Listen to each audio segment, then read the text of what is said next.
UPSC current affairs programme में आपका स्वागत है। हम बात करेंगे हाल ही में 3 राज्यों में चुनाव की तारीखों के ऐलान के बारे में। पूर्वोत्तर के 3 राज्यों में विधानसभा चुनाव की तारीखें चुनाव आयोग द्वारा घोषित कर दी गई हैं। ये राज्य हैं नागालैंड, त्रिपुरा और मेघालय। इन राज्यों में फरवरी में चुनाव होंगे। इन 3 राज्यों में एक एक चरण में चुनाव आयोजित किए जाएंगे।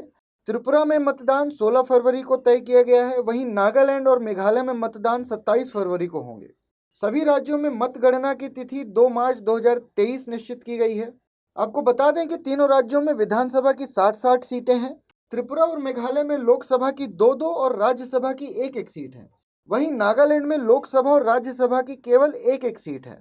चुनाव कार्यक्रम की घोषणा के बाद से ही तीनों राज्यों में आदर्श आचार संहिता लागू हो जाएगी।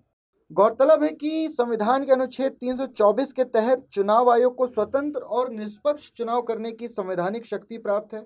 इसी शक्ति के तहत चुनाव आयोग आचार संहिता लगाता है। आचार संहिता की बात करें तो स्वतंत्र और निष्पक्ष चुनाव कराने के लिए आयोग के द्वारा कुछ नियम बनाए जाते हैं, जिनको आचार संहिता कहा जाता है। चुनाव के दौरान सरकार, नेता, राजनीतिक दलों द्वारा आचार संहिता के पालन की जिम्मेदारी होती है। चुनाव के नतीजों की आधिकारिक घोषणा के साथ ही आचार संहिता समाप्त हो जाती है। भारतीय चुनाव आयोग की बात करें तो यह बहुसदस्यीय संवैधानिक संस्था है। इसका जिक्र संविधान के भाग 15 में अनुच्छेद 324 से 329 तक किया गया है। आपको बता दें कि मुख्य चुनाव आयुक्त और अन्य आयुक्तों की नियुक्ति राष्ट्रपति के द्वारा होती है।